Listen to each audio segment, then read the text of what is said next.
करून द्यावा अशी मागणी उमेदवारांनी केली। दरम्यान सर्वपक्ष नगराध्यक्षपदाच्या उमेदवारांशी संवाद साधलाय प्रणय निर्वाणनं। पाहूया। न्यायालयीन प्रक्रियेमुळे अमरावती जिल्ह्यातील अंजनगाव सुरजी नगरपालिकेची निवडणूक ही स्थगित करण्यात आलेली आहे। त्यामुळे सर्वच उमेदवार जे कालपर्यंत प्रचार करत होते ते आज पूर्ण शांत झालेले। मी अंजनगाव शहरामध्ये आलेलो आणि विशेष म्हणजे माझ्यासोबत सगळ्या पक्षाचे नगराध्यक्ष पदाचे उमेदवार आहे। आपण त्यांच्याशी संवाद साधूया। सुरुवात करूया वंचित बहुजन आघाडीच्या उमेदवारापासून, कारण यांचा अर्ज नामंजूर करण्यात आले। हे न्यायालयात गेले आणि न्यायालयाने यांच्या बाजूने निकाल दिला। का नामंजूर केला होता? मी सर 17 तारखेला माझा नामांकित अर्ज जेव्हा भरायला गेलो होतो तेव्हा मला पक्षाचा बी फॉर्म आहे म्हणून तुला एकच सूचक पाहिजे, 5 आवश्यकता नाही असं त्यांच्या कर्मचाऱ्यांनी सांगितलं। त्याच्यानंतर त्यांनी माझा फॉर्म रुजू केला। त्याच्यानंतर दुसऱ्या दिवशी जेव्हा 18 तारखेला मी गेलो छाननीच्या वेळेस तर सरांनी सांगितलं निवडणूक अधिकाऱ्यांनी की तुनं एकच सूचक लावला, याच्यामुळे तुझा फॉर्म रद्द करण्यात येत आहे। तर मी जेव्हा त्यांना अगोदर विचारलं होतं की 5 चालतात का, तेच म्हणत होते की 5 चालत नाही, एकच चालते।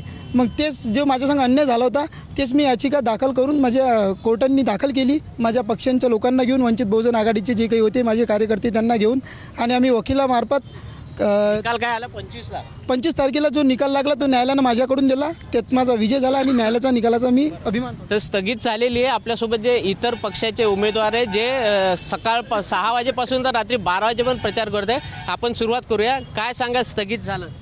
माझं याबद्दल असं म्हणणं आहे, सगळ्यात आधी एक वंचित घटक असणारा या ठिकाणी उमेदवार आहे, परंतु संविधानामध्ये एवढी ताकद आहे की लाखो रुपये करोड रुपये खर्चून जे निवडणूक प्रक्रिया यांना वंचित ठेवणार होती ते प्रक्रियेमध्ये या माणसाला, शेवटच्या माणसाला समावेश करून घेण्याची ताकद या संविधानामध्ये आहे। त्याच्यामुळे न्यायालयीन आदेशाचा मी सन्मान करतो।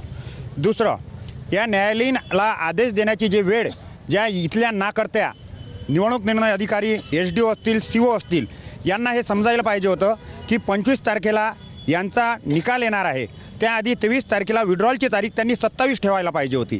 जर हे गलेलट्ट पगार घेतात लाख लाख 1.5 लाख रुपये तर त्यांच्या चुकांमुळे हे झालं आहे। त्यांची इथून तात्काळ बदली करावी, अन्यथा जसं बोर्डाचे पैसे घेत होते, टॅक्स पावत्या बोर्ड लावायला मागत होते, अशा प्रकारचं शोषण या गावातल्या तमाम नागरिकांचं, उमेदवारांचं होणारच आहे, म्हणून त्यांच्या बदलीची मागणी मी करतो।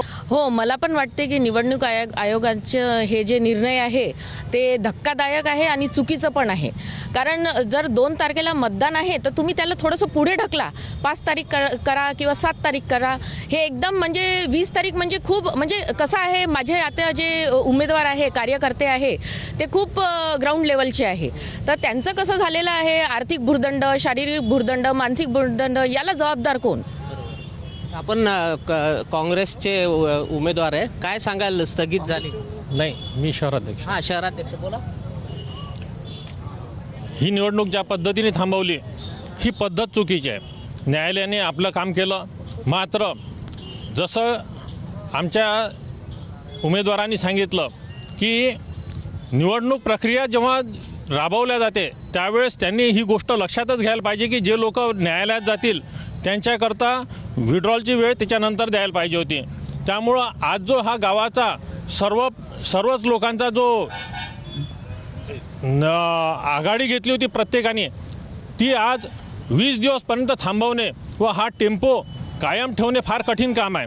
आता हा टेम्पो कायम ठेवण्याकरता प्रत्येकालाच कसरत करावी लागत आहे। आमच्या काँग्रेस पक्षाची स्थिती फार चांगली होती, त्यामुळं आम्हाला आता हा इथून पुढेही हा टेम्पो असाच टिकवायचा आहे व आम्ही या निवडणुकीत 100% यशस्वी होऊ। या निवडणुकीमध्ये जे इथले उबाटा गटाचे आमदार आहे गजानन लवटे, त्यांचे चिरंजीव यश लवटे हे नगराध्यक्ष पदासाठी उभे होते। यश लवटे, काय कसं पाहता आता स्थगित झाली निवडणूक? न्यायालयाचा जो निकाल आहे तो आम्हाला आदरणीय आहे, तो प्रश्न नाही, परंतु हे जे 12 तासापूर्वी जो हा निकाल लागलेला आहे हा चुकीचा आहे। कारण की यामध्ये जे आमचे म्हणजे मी असो किंवा मी नगराध्यक्ष पदाचा उमेदवार असो किंवा माझे जे नगरसेवक पदाचे 28 उमेदवार आहेत ते शिवसेना उद्धव बाळासाहेब ठाकरे पक्षाचे जे उमेदवार आहेत, म्हणजे त्या शिवसेना उद्धव बाळासाहेब ठाकरे पक्षाचं हे धोरण आहे की सर्वसामान्य लोकांना पुढे आणायचं। आमच्यामधले काही लोक राजकाम करणारे लोक आहेत, म्हणजे काही जे हे आहेत नगरसेवकाचे उमेदवार ज्यांना दिले आहेत, कोणी लोक राजकाम करणारे आहेत, कोणी मोलमजुरी करणारे लोक आहेत, त्यांच्यासोबत असं झालं, त्यांना शारीरिक त्रास झाला, मानसिक त्रास झाला व आर्थिक त्रास झालाच झाला। आता किती खर्च झाला तुमचा? स्वतः जर माझा खर्च झाला ऑन रेकॉर्ड जर झाला तर 8 लाखापर्यंत खर्च झाला. असं 11 लाखची लिमिट आहे, 8 लाखापर्यंत खर्च होऊन गेला. 20 तारखेला परत 20 तारखेला मग आता याच्यावर न्यायालयाने याच्यावर पण काहीतरी उत्तर द्यावं व याच्यावर काहीतरी निकाल द्यावा असं माझं मत आहे. म्हणजे जे खर्च झालं ते आता कुठून म्हणजे तो खर्च जर जे नगरसेवकाचे उमेदवार आहेत त्यांचा 3.5 लाख रुपयाचा जो बजेट होतं त्यांचे 2-3 लाख रुपये आताच खर्च झाला, कारण की 12 तासा अगोदरची हा निकाल लागलेला आहे ना. त्याच्यामुळे जो त्यांचा जो बॅलन्स राहिलेला आहे 50,000 1 लाख, त्यात ते काय करतील? 20 दिवस ते कसे टिकतील? हा एक मोठा गंभीर प्रश्न आहे. आपल्यासोबत भाजपचे उमेदवार आहे, आपण त्यांच्याशिवाय तुम्ही कसं पाहता? स्थगित तर झाली निवडणूक, परंतु यांनी जो प्रश्न उपस्थित केला जो खर्च झाला ते खर्चाचं काय? मी भारतीय जनता पार्टीचा नगराध्यक्षपदाचा उमेदवार आहे. काल जो न्यायालयाचा निकाल आला त्या निकालाबाबत मला एवढंच म्हणणं आहे की कारण लोकशाहीत संविधानानुसार जो निकाल आला न्यायालयाने दिलेला तो मला मान्य आहे, कारण संविधानासमोर आणि न्यायालयासमोर कोणीच नसते. त्या गावात प्रशासक होता आजपर्यंत सगळ्या नगरपरिषदला, तर जनतेचा इतका हिरमोड झाला या निकालामुळं की जनता इतकी नाराज झाली की पहिलेच आम्ही चूर झालेलो आहोत या प्रशासनासोबत भांडू आणि सगळ्या गोष्टी झेलू, कारण प्रशासक म्हणजे सगळ्या ठिकाणी पुरू शकत नाही. त्यामुळं लोकप्रतिनिधी तिथं निवडून जाणं अत्यंत गरजेचे आहे. उमेदवारांची मागणी की स्थगित झाली, आम्ही ते मान्य करतो, परंतु जो उमेदवारांचा जो खर्च आहे त्या खर्चाची जी रक्कम आहे ती निवडणूक आयोगाने आम्हाला भरून द्यावी अशी मागणी या उमेदवारांनी केलेली आहे. कॅमेरामॅन अमोल देशमुखसह प्रणय निर्माण, ABP माझा, अंजनगाव सुरजी, अमरावती. सांगली जिल्ह्यातील विटा नगर परिषदेची निवडणूक अटीतटीची होतीये. या पार्श्वभूमीवर विटा नगर परिषदमधील अनेक प्रश्नही स्थानिकांनी उपस्थित केलेत. निवडून येणाऱ्या उमेदवारांनी सर्व प्रश्न सोडवावेत अशी अपेक्षा स्थानिक मतदारांनी व्यक्त केली. पाणी, रस्ते आणि पार्किंगची सुविधा